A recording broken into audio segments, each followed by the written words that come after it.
our unique and informative knowledge-sharing platform, the Lighthouse Talks with our India experts. Thank you for following us and encouraging us to remain innovative. Stay tuned, stay connected. A very warm welcome to all our viewers. We hope that you are enjoying our series, Rödl and Partner presents the Lighthouse Talks with our India experts. As we move further into this series, our topics of discussion grow more intense. India has emerged as one of the world's fastest developing countries in recent years, with various lucrative policies and initiatives such as Make in India, PLI, and multiple state-level subsidies. The world is surely looking at India as the next investment hub. However, with great power comes great responsibilities and increased challenges for sure. And we all know the term challenge and tax go hand in hand. So with the increase of global business presence in India, the concept of PE and the taxation around it has gained importance. This reminds me of this famous Beatles song called Taxman. It goes like, if you drive a car, I'll tax the street. If you try to sit, I'll tax your seat. If you get too cold, I'll tax the heat. If you take a walk, I'll tax your feet. Jokes apart, taxation of foreign entities in India is based on multiple factors and is a rather complex topic. This leads us onto our topic for today, transfer pricing issues around permanent establishments. We have our transfer pricing expert, Mrs. Gauri Athalekar, who has joined us today to decode the topic. Gauri is a senior professional at Rödl & Partner.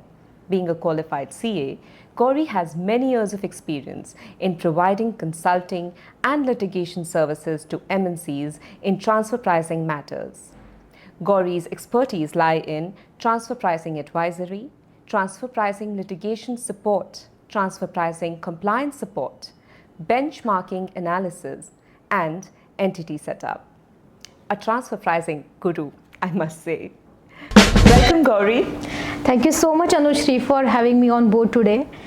Guru, I'm not sure, but having worked in this field of taxation for almost 9 years, I enjoy my work as a professional. It's quite interesting and diversified. It's really nice to know that you enjoy your work. Work becomes as easy as play when you enjoy it. Coming to our topic for discussion, can you please elaborate what PE is? Sure. So PE is a short form of permanent establishments. You can see PEs in case of banks, typically branch offices, for example, Deutsche Bank, HSBC Bank. Then there are project offices which are open for a specific purpose and which are mainly registered under the Foreign Exchange Regulation Act. Then there are fixed place Ps, agency Ps, then Ps created because of exceeding certain number of days in a certain jurisdiction, for example 180 days. So all these are PEs which are formed as per the Article 5 of DTAA. So DTAA is a double taxation avoidance agreements. Okay, then let's dive further and decode some secrets about TP. Now that you've told us what PE is, could you please tell us about transfer pricing issues around permanent establishments? Sure, let's go to some basics now. So as of today, there is no clarity or there is still confusion whether transfer pricing provisions are applicable for the permanent establishments. The transfer pricing law, which is in force since 2001, defines the term enterprise and which includes the term permanent establishment.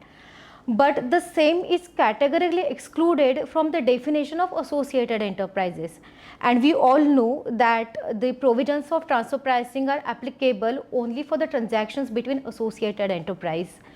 But as per the circular number 14 of 2001, it clearly states that the transfer pricing provisions are applicable for the transactions between permanent establishment and its AO.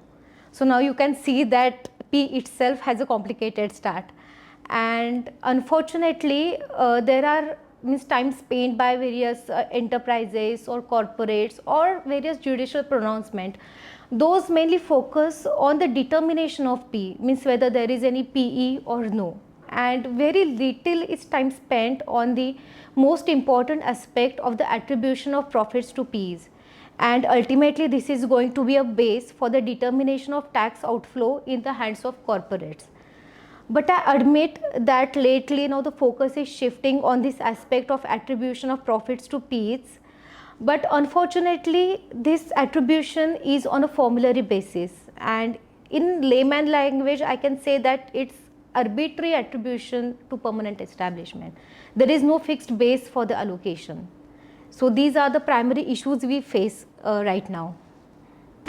Okay, Gauri, please let us know what are the compliances required for PEs in India? Sure. So I will focus only for the compliances required under transfer pricing right now. The first one is Form 3CEB, which needs to be obtained from the independent chartered accountant, which is an audit report. Then second one is transfer pricing documentation, which all the Ps need to maintain. There is a very small threshold which is INR 10 million, which is subscribed for the maintenance of this documentation. This documentation is also commonly known as a local file in OECD language.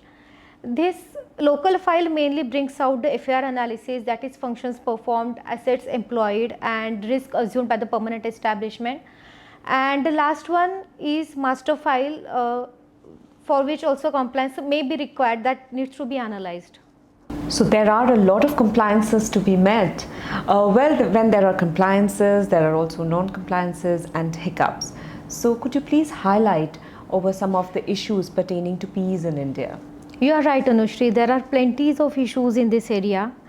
The most important thing is that there is still no proper guidance under Income Tax Act or Income Tax Regulation for the attribution of profits to permanent establishment. So reference can be drawn from the OECD transfer pricing guidelines on the arm's length principle. So reference can be taken over there, and the preparation and the maintenance of TP documentation and FAR analysis is of utmost importance as per OECD guidelines also. There is also authorized OECD approach for the attribution of profits for the permanent establishment, but unfortunately Government of India has its own reservations on this application of AOA. So at the end there is only one ray of hope of the maintenance of TP documentation, which documents the FAR analysis, function asset risk analysis, and this would be the base of the attribution of profits to the permanent establishment. So apart from this issue, is there any other issue that you want to mention? Yes, so I would like to spend some time on the issue of characterization of PEs. So PEs can be characterized as an entrepreneur or as a routine entity. When you characterize PE as an entrepreneur, that means that that entity has taken all the important decisions regarding the operations in India. It has employed all the assets and assumed all the important risk in relation to the operations in India. So as we know that risk follows functions and risk follows return, then this entrepreneur, when you characterize entity as entrepreneur, then they are supposed to get the higher profits as compared to the entity which is characterized as a routine. When you characterize entity as a routine entity, then of course you don't expect to earn returns which are as high as entrepreneur, and you expect to get a routine returns from that activity which you are carrying out in India. So these are the two issues which I wanted to focus on. There seem to be quite a few issues linked to clarity of PE yet in India. Well, Gauri, my next question to you is, are there any judicial precedents in India with this regards? Absolutely. The most widely known and applied is a ruling in case of Morgan Stanley, which is pronounced by Supreme Court. The ruling says that when any entity or any permanent establishment in India is compensated for its FAR analysis, then nothing more remains attributable in the hands of permanent establishment. So again you can see that in ruling it has emphasized on FAR. So maintenance of FAR is also, I will say, pronounced by the Supreme Court also. Then there are rulings by the tribunals also. There are plenty of rulings, but unfortunately in all those rulings the transfer pricing documentation, or I will say FAR analysis, was not maintained by the assessees. So in all the cases there was an attribution which was based on some ad hoc percentage of the global profits to the entities. So these, as you said, that these are the judicial pronouncements in case of the attribution of PEs in India.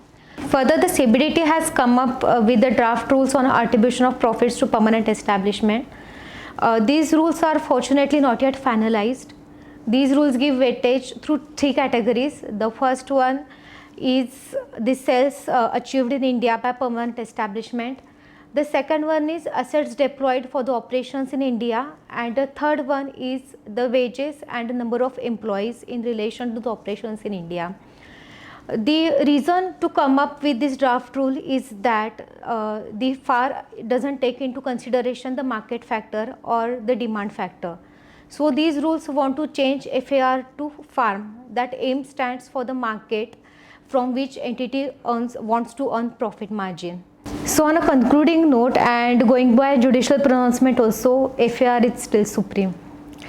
Got it. So the takeaway is FAR is the supreme. So my next question to you is, what are your suggestions to reduce disputes with tax authorities in India? So FAR is like Guru Mantra.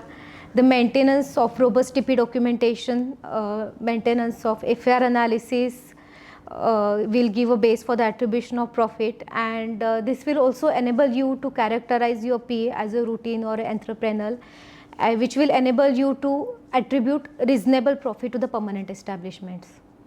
Then let's wait until we achieve the FAR to FARM. Hopefully this change happens soon. Gauri, it's been my pleasure to speak with you today, and with professionals like you on the field, I strongly believe that PE will have its newer dimensions, better solutions and lesser complications. Having worked in this area of taxation, trust me, this is what we are wishing for and working towards more clarity on PE portion. Thank you so much. And on this lesser complicated note, we are ready to wrap up our session for today. We hope you enjoyed today's episode. If you have any questions or queries regarding this topic, please feel free to ask Gauri, our expert. Her contact details are given in the bio of this video. We would love to stay connected with you via Rödl and Partner presents the Lighthouse Talks with our India experts, with many more interesting and informative videos. Until then, please be safe, grow your business, and remember, play by the rules.